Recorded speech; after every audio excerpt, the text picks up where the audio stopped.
말씀은 요한일서 2장 28절부터 3장 10절까지의 말씀입니다.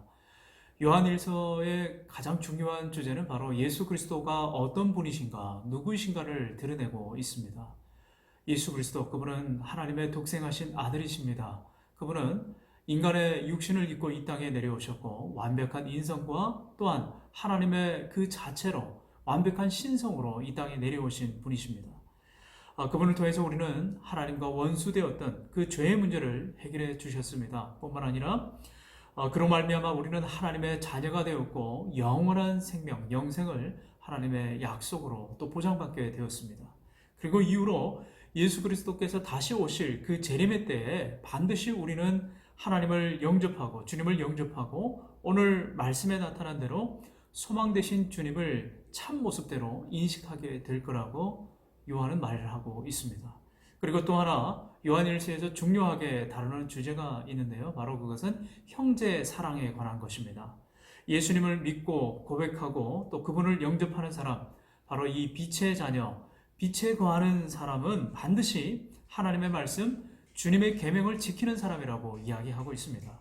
주님께서는 하나님을 사랑하는 사람은 반드시 형제와 이웃을 사랑하게 된다라고 이야기하고 있어요. 이것이 첫째요, 둘째 되는 계명이라고 주님 또한 그렇게 말씀하셨습니다. 오늘 29절에 보면 너희가 그가 의로우신 줄을 알면 의를 행하는 자마다 그에게서 난 줄을 알리라. 하나님은 어떤 분이십니까? 성경에 나타난 하나님은 의로우신 하나님이시라고 나와 있어요. 하나님은 거룩하신 분이시다. 하나님의 그 속성 가운데 가장 중요한 성품, 바로 이 거룩에 관해서 말씀을 하고 있는데, 이 거룩이라고 하는 것은 어떤 성품입니까?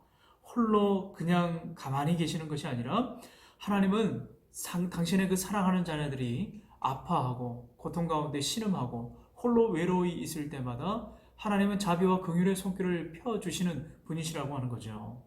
고아들의 아버지가 되시고 믿는 자녀들을 통해서 그들을 돕고 섬기고 돌보라고 그렇게 말씀하십니다.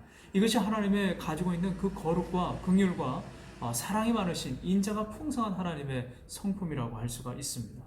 홀로이 외로이 방치되는 것을 주님께서는 결코 그냥 두시지 않는다고 하는 거죠. 그래서 이 거룩이라고 하는 것은 혼자가 아니라 서로를 사랑하고 섬기는 가운데 일어난다라고 성경에서 말씀하고 있습니다. 야고보 사도는 또 뭐라고 이야기했습니까? 참된 경건은 고아와 과부를 돌보고 섬기는 것이라고 이야기했습니다. 오늘 요한은 빛에 거하는 사람은 죄 가운데 있지 않다라고 이야기를 합니다. 10절 말씀입니다. 이러므로 하나님의 자녀들과 마귀의 자녀들이 드러나나니 무릇 의를 행하지 아니하는 자나 또는 그 형제를 사랑하지 아니하는 자는 하나님께 속하지 아니하니라. 아멘. 자, 이 말은 무슨 말일까요? 자, 이 말은 무조건 죄를 범하지 않는다는 그런 말이 아니라 죄를 범할 때마다 우리는 다시 더욱 회개하면서 다시 하나님 앞에 돌이킬 수 있는 그 능력을 의미하고 있는 거죠. 그래서 이 돌이킴, 빛에 거하는 자는 다시 하나님의 그 성품을 회복해야 된다고 이야기하는 겁니다. 하나님의 말씀이 내 삶에 작동이 되게 하고 또 그 작동이 되게 하는 그 힘은 내 안에 말씀의 역사가 일어나야 된다고 하는 거죠. 말씀을 향한 돌이킴, 회개하는 능력이 우리 삶 가운데 계속해서 일어나게 된다고 하는 거예요. 여러분, 이것이 어둠에 거하는 사람과 빛에 거하는 사람의 차이라고 할 수가 있습니다. 우리는 우리가 가지고 있는 힘과 능력으로 이 세상을 살아갈 수가 없습니다. 우리의 힘으로는 도저히 빛을 거할 수가 없어요. 말씀이 바탕이 되고 그 말씀이 우리의 동력이 되어야 합니다. 빛 대신 주님을 날마다 우리의 삶에 모시고 여러분 그분과 지속적인 교제를 하시길 바랍니다.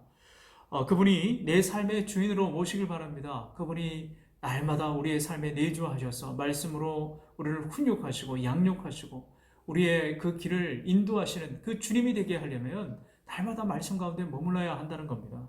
그래서 우리 내 이웃의 형제와 이웃들, 자매들을 사랑하고 섬기고 또 그들 가운데 빛 대신 주님을 증거하고 나타내는 우리 사랑하는 모든 청년들의 삶이 되시기를 간절히 축원합니다.